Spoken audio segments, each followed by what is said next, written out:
Sorry, आधे घंटे पहले लाते तो हम इन्हें बचा लेते हैं। तो उस केस में आपको क्या करना है, 5 ऐसे अलार्मिंग कंडीशन कि जब आप इस क्रिटिकल पोजीशन में हो जाते हो कि आपको होम रेमेडी चाहिए बिफोर कि आप डॉक्टर तक पहुँचें। आप कुछ ऐसा उपचार क्या करें जिससे हम पेशेंट को हॉस्पिटल तक बहुत अच्छे से पहुंचा सकें और उसको आगे का जो है प्रोसेस ट्रीटमेंट का दे सकें। हाई बीपी के पेशेंट हर घर में हैं, तो उनके रात के टाइम 12 बजे के बाद और 4 बजे के पहले जो है हार्ट पेशेंट का एक बार स्ट्रोक लेना बहुत ही कॉमन होता है डेली के रूटीन में, कि आप जब तक उसको डॉक्टर के पास ले जाते हैं, डॉक्टर कहता है सॉरी, आधे घंटे पहले लाते तो हम इन्हें बचा लेते। तो वो टाइम स्पैम आपको कैसे बढ़ाना है ताकि हम मरीज को ट्रीटमेंट दे सकें। तो उस केस में आपको क्या करना है, ध्यान रखें, ये जो हमारे फिंगर्स के सामने ये नाखून जो मैं पॉइंट कर रही हूँ, इस पॉइंट को आप लोकेट करके ध्यान से देखें, ये हमारे बाइलेटरल है, मतलब दोनों ही हाथों की उंगलियों पे हम इसको इस्तेमाल कर सकते हैं। जब भी आपको लगे कि कोई पेशेंट बिल्कुल उसका जो है बीपी बहुत हाई चला गया है और आपको डॉक्टर तक जाने के पहले अगर उसको स्ट्रोक ना आ जाए, लाइफ उसकी खत्म होने से बचाने के लिए आपको सिंपली क्या करना है, आप कोई भी पिन ले लेंगे। पिन लेके आप उसको सिंपल कि जिस तरह से हमने पिन लिया, आप घर में सेफ्टी पिन ले सकते हैं, क्योंकि उसको थोड़ा सा आपने डिटॉल या उसे स्टरलाइज कर लेंगे। स्टरलाइज करने के बाद सिंपल आप यहाँ पे प्रिक करेंगे और प्रिक करके यहाँ से आप थोड़ा सा ब्लड जो है इस तरह से 5 to 10 ड्रॉप्स इस तरह से निकाल देंगे। ये ध्यान रखें, ये बहुत ही इमरजेंसी केस है और ये करते ही आपके पास पेशेंट के लिए एटलीस्ट 3 से 4 घंटे मिल जाएंगे कि आप उसको डॉक्टर तक सेफली पहुँचा सकते हैं और वहाँ उसको ट्रीटमेंट मिल सकता है। दूसरा काम, अगर ये भी करने की हिम्मत आप में नहीं है, फ्रिज का ठंडा दूध 1 गिलास उस पेशेंट को पिला दें। ठंडा दूध पिलाते ही आपके पास ड्यूरेशन बढ़ जाएगी, आप 2 घंटे तक हॉस्पिटल के अंदर उनको लेके आप जा सकते हैं। ध्यान रखें। दूसरी हमारी अलार्मिंग कंडीशन जो होती है वो होती है एसिडिटी की। एसिडिटी समटाइम्स इतना हाई हो जाता है कि रात को सोना मुश्किल, सीने में जलन और भारीपन, उस केस में भी लगता है जैसे हमें हार्ट की प्रॉब्लम आ रही है। उसमें क्या करेंगे, उस केस में कि हमने इस पॉइंट को, एसिडिटी की केस में आपने इस पॉइंट को लेना। पॉइंट लोकेट कैसे करेंगे, तो आपने इस तरह से अपने थंब के इस वाले पॉइंट को, फर्स्ट पोर को यहाँ से मेजर कर लेंगे, खोल के यहाँ से मेजर करके आपका जहाँ ये टच हो रहा है यहाँ से आपने इसको प्रेस करना शुरू किया। 20 to 30 टाइम्स इसको आप डीप प्रेस करेंगे।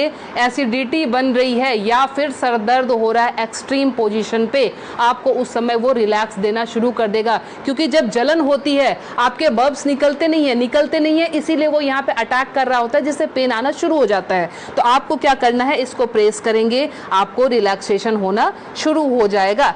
तीसरी चीज़, हमारे मोशन सिकनेस, या हम ट्रैवल कर रहे हैं तो हमें वॉमिटिंग आती है, या जनरल केस में भी अगर वॉमिटिंग आती है या नोजिया रहती है, वॉमिटिंग टेंडेंसी, वॉमिटिंग आ नहीं रही है बट ऐसा लगता है कि वॉमिटिंग आएगी, इस केस को हम कैसे हैंडल करेंगे।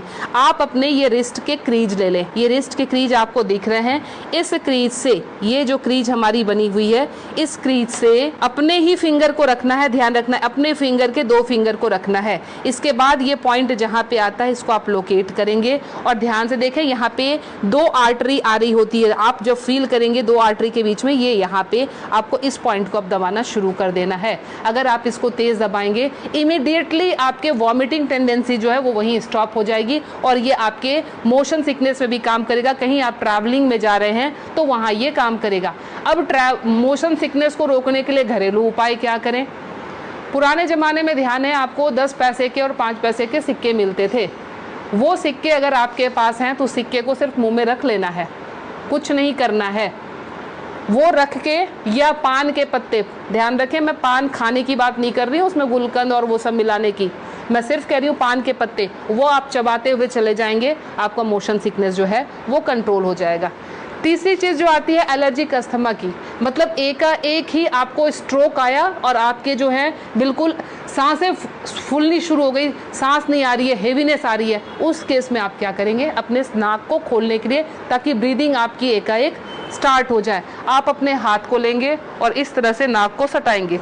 नाक की टिप जो है हाथ के जिस पार्ट को टच कर रही है उसको दबाना शुरू करेंगे और ये बहुत पेनफुल होता है, ध्यान रखें। आप अपने आप भी इसको दबा नहीं पाएंगे, बहुत ज़्यादा पेन होता है। हमने पेशेंट को ऐसे किया, ये टिप जहाँ पे आया, और ये 90% पेशेंट को ये पेनफुल वैसे भी होता है। आप उठा लीजिए, अब ये यहाँ पे इनका टच हुआ था, ये जब हम दबाएंगे 90% पेशेंट को वैसे भी, क्योंकि हल्के हल्के एलर्जी की प्रॉब्लम इन दिनों महामारी के बाद लंग्स सबके वीक हुए हैं, तो सबके जो है ये प्रॉब्लम रहती ही रहती है।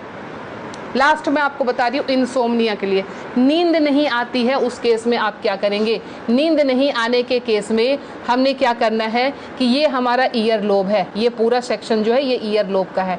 रात को आप क्रीम या तेल लेकर इस सेक्शन की इस तरह से हल्के हल्के हाथों की मसाज देंगे। ये हल्के हल्के हाथों की मसाज देंगे, इससे आपको नींद आनी अच्छी शुरू हो जाएगी। साथ में और क्या इंक्लूड करें, हमारा जो टॉप ऑफ द हेड है, बिल्कुल सर का ऊपरी सिरा, यहाँ पे आप टैपिंग करेंगे। टैपिंग करने का मतलब हल्का हल्का आप इसको ठोकते जाएं, ये इसको वाइब्रेट करें। वाइब्रेट करने का मतलब आप यहाँ से जो है एनर्जी हमारे जा रही है नीचे, क्योंकि आपको पता है ये माउंटेन बना हुआ है, यहाँ से एनर्जी का फ्लो शुरू होता है, तो ये एनर्जी जो है पूरी जगह जाएगी और आपको बिल्कुल काम कर देगी, शांत कर देगी। तो ये 5 अलार्मिंग पॉइंट्स आपको हमेशा के लिए याद रखना है। पता नहीं आज आपने देखा, भूल गए, कल आपको जरूरत पड़ जाए, तो इसलिए आप प्लीज़ इसे सेव कर लें, अच्छे से देख लें और समझ जाएं और अपना ट्रीटमेंट एमरजेंसी केस में ज़रूर कर लें।